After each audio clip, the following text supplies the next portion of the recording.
Hello friends, and welcome to my channel for another custom action figure video. Today we're going to be making a custom BEBOP to go with these custom Ninja Turtles that I made. I made these probably a year and a half, 2 years ago now. And early on from the outset, I was like, I'm going to make the Turtles, I'm going to make the van, and I want to make BEBOP and Rocksteady. I finally sat down and made BEBOP, finally got him done. Super happy with how he turned out. So we're going to take a look at the parts that are going into it, and then we're going to jump ahead to the final result. So without further ado, let's get into it. So the idea behind all this for me is that I want these figures to look more animalistic, right? I want them to be kind of a realistic take on what these characters would look like in the real world. Not as like weirdly stylized as the Michael Bay Platinum Dunes Turtles. I want them to be like still, recognizable as these characters.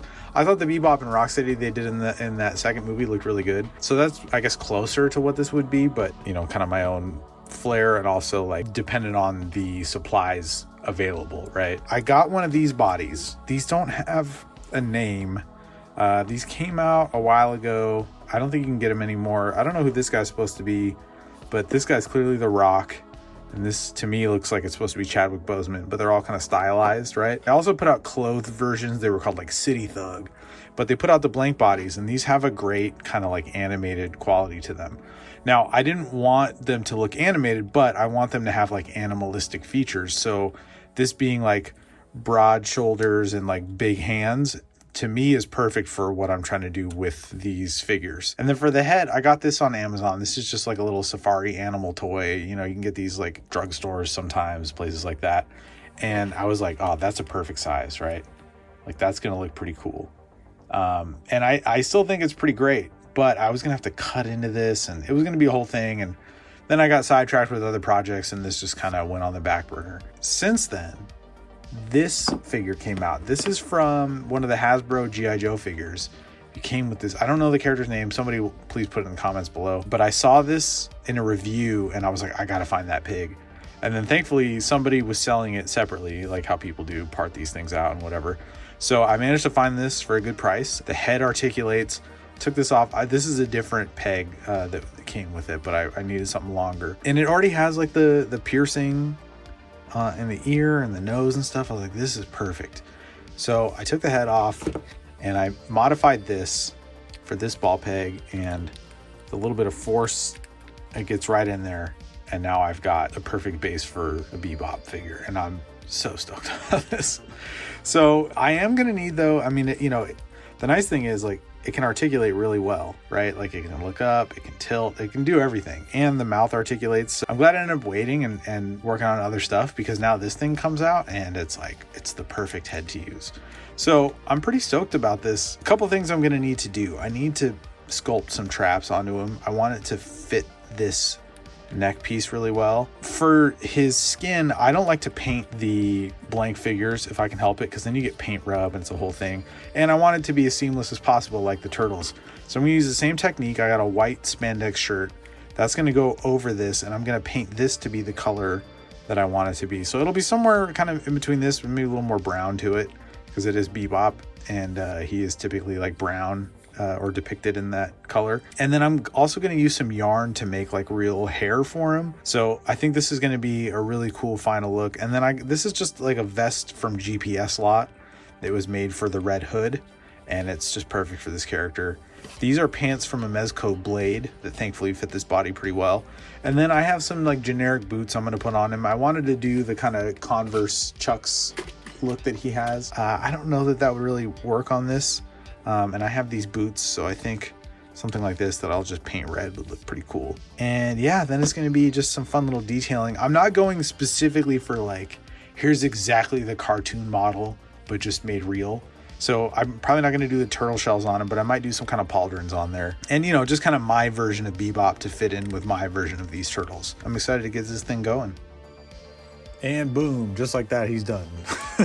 No, this took days, like several days of work, but he's finished, and I am super pleased with how this guy ended up looking. As you can see, there's a lot of detail on him. I gave him like arm hair, shoulder hair, painted the boots, weathered up. I made a kind of a thigh holster for him. I mean, the sheath already existed, but you know, I put the straps on there, weathered chains and added them to him, made the wrist pieces and stuff. So we'll get into what each piece is, but I just wanted to show you the finished version before we talk details. And yeah, I'm just super thrilled with this guy.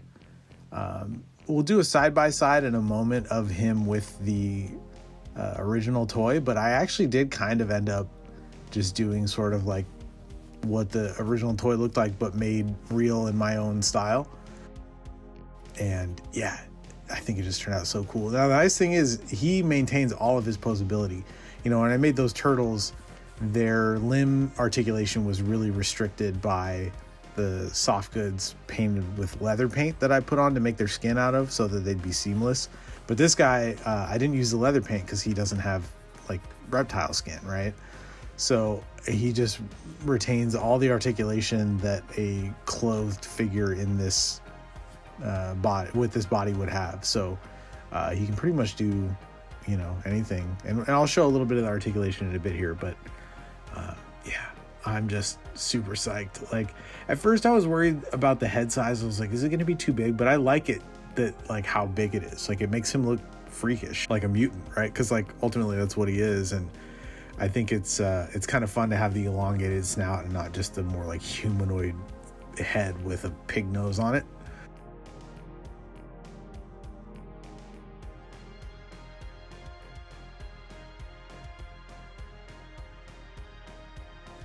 Now, as you can see, I sort of gave him accessories, right? So he has a knife that is actually very reminiscent of the knife that the original Playmates toy came with. And I have this WWE trash can lid that works perfectly as like the trash can lid shield that the original Playmates toy came with. So the only thing he's missing is that weird drill gun, and I'm not really too worried about that because I don't want this to be like super cartoony. But yeah, you know, I found that like a lot of his original design just worked. So instead of like trying to sort of reimagine it, I just kind of try to make it my own. Again, really excited with the final result.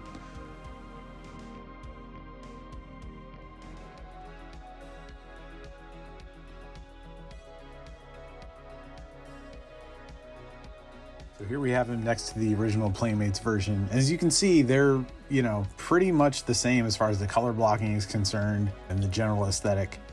I did add some details on this one that are in the animated version, which we'll look at in a second here.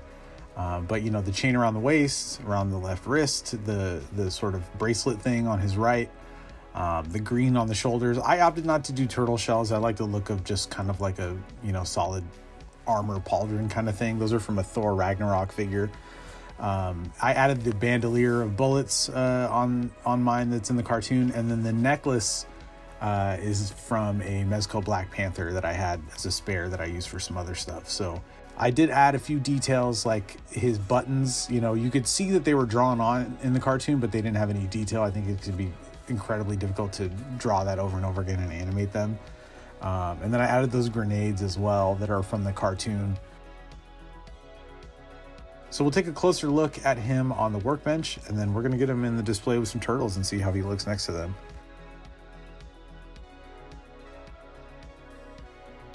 So the glasses I made out of a light gel. You know, I got this set of multicolored plastic clear acrylic sheets that are used for tinting lights into different colors. And for this, I just cut out some of the kind of magenta purpley one that I had. You know, because of the placement of the eyes on this head, I couldn't do traditional style glasses, so they had to be more like a wraparound thing. But it ended up working really well. So as mentioned before, I added yarn to create like a hair or fur texture. That's something I do on the heads of action figures a lot. This is my first time doing it on like an animal one, so that was pretty fun. You know, I did it on the sideburn things and some of his mohawk just to kind of get it going. I added some purple into it. I didn't want to do a full purple mohawk, but I used some thread, some colored thread that I have to sort of do like streaks in the mohawk, and that kind of gives it the color up in that area that I want. Something I also love about this head is that the mouth articulates. It only goes to about there. If you go any further, it just pops off, and it's easy to get back on, but you know, it doesn't open wider than that. Maybe one day I'll modify it, but for now, this is, all I really need it to do. Yeah, nice detail in this head sculpt. I repainted some of it. Like I repainted the eyes, put a gloss varnish on them, and I kind of just added some tones so that it matched the paint better that I added, but to the body. But all in all, I mean, it looked great. Now you can see here, there's that double ring I was talking about on the belt. So it is accurate to the toy version. There's the straps I added. I thought about doing the knee brace because the original toy had one. I may still add one later. I don't know. But for now, this is what I want him to look like. There are the pins that I made, a little skull and crossbones and an anarchy symbol. The skull and crossbones is on the end of like a peg piece that I cut off of another figure. And then the anarchy one is just some little tiny cardboard disc I had from something that like punched out. It's a little punch out hole thing that I painted and added a gloss varnish to. You can see I added fur on his shoulders as well. Those boots ended up working out really nice. I painted them. They were just like kind of a flesh tone all the way. And I added the little silver rivets on there. And then I kept the laces red because usually like if you had a pair of Timberlands like that, usually the laces match the shoes, the suede. So I left it like that. Painted up the hands to match and gave them black fingernails, and that really helps with the animalistic look. The bandolier I mentioned, the Black Panther necklace I mentioned, you can see some of the body hair I gave him here. You can see like the weave lines on the shirt that I made his skin out of, but I find that like if you're not looking at it directly, like it kind of just disappears, which is cool. And then I added the zippers to the vest as well. This is a little box chain. I learned this trick from my buddy Perfect 112 Customs.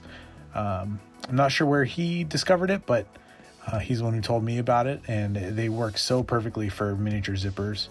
And you can see here, full, double bend knee articulation is retained. These blade pants from the Mezco blade like really allow for a lot of flexibility, which is nice. Even on these like larger legs, than the blade figure came with. Got a nice thigh swivel. These bodies, I hope they make more of this company, because they were really good. And it's fun to have like a slightly exaggerated body type to use. So, I thought of like 3 or 4 customs I'd love to make on these bodies, and you just can't really find them that easily anymore.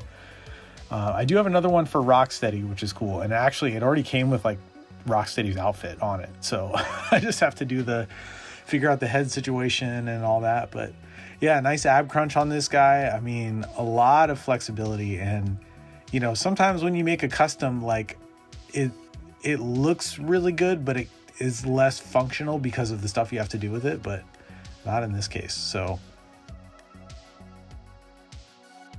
and here he is next to my custom turtles, and I think these look really, really good as like a set together. He's not looming over them as much as I'd like him to, just by nature of the parts I had to use for these turtles. Like the arms and legs were just, from a 6-inch figure, so they can only be so short. But I still think like he looks awesome next to them. And the turtles come in all shapes and sizes and different iterations of them, so I think this works really well. But let's take a look at my Mezco turtles, and these I customized. Now these have heads that I sculpted, 3D printed, and painted myself. I will be making these available for purchase at some point very soon. I just have to work out some more of the logistics, so do stay tuned for that. I'll be posting all that information here and on my Instagram, which is linked in the description below. But yeah, I really like the way he scales with these guys, because they're little, like Mezco made their turtles small. So he looms above them. You can see Leonardo's on the same ground level as him there. Yeah, I think this is such a cool combination. So I am tempted to display them like this, but I'm so proud of those turtles that I made that I don't want to take them off of the shelf, especially with the van that I made to go with them. But this does look pretty rad. So I don't know, maybe I'll have to do some kind of like a seasonal rotation on these things. But scale wise, I mean, this is exactly right, I think, for BEBOP with the turtles. So this looks pretty rad.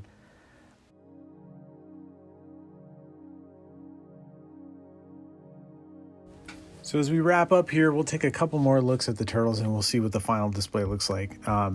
If you would be so kind as to stay tuned for the last minute or two of this, I've got a little bumper at the end that talks about my graphic novels that I have available. I'm a comic book artist by trade.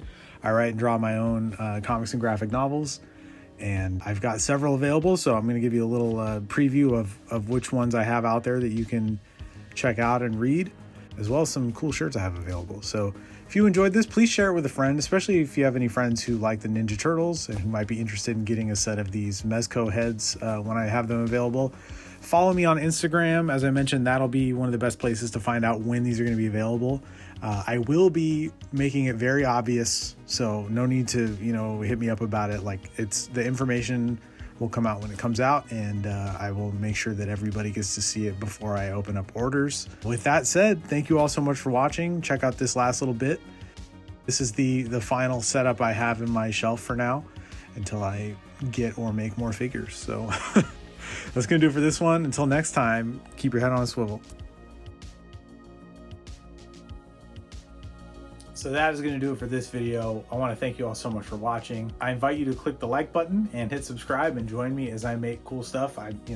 Custom figures, dioramas, vehicles to go with the figures. I review new stuff that I get on the channel. If you're looking for other ways to support this, I've got t-shirts available. My Head on Swivel shirt, as well as several other action figure and comic book themed shirts, are available in my Redbubble shop. If you've never used Redbubble, it's pretty great. You pick the color shirt, the style, and the design you want, and they ship it right to you. Now, if you're not a t-shirt person, but you like comics, I've got several comics and graphic novels available, namely my books High Crimes, Count, and Retroactive. High Crimes is kind of Breaking Bad meets Cliffhanger. Retroactive is like James Bond meets Groundhog Day, and Count is my sci-fi reimagining of the Count of Monte Cristo. Think kind of a, John Wick meets Batman meets Zorro. It's a cool story with swashbuckling action and sword fights and vehicle chases, and it's about redemption, revenge, and revolution. So those are all available at your local comic shop, bookstore, or at the links in the description below. So to everyone who's picked up a shirt already or one of my books, thank you so much. Like, that means the absolute world to me, and I really, really appreciate it. It really helps make it so that I can do this kind of stuff and bring you more videos. Couldn't ask for anything more, so thank you. So that is going to do it for this one. Until next time. Keep your head on swivel.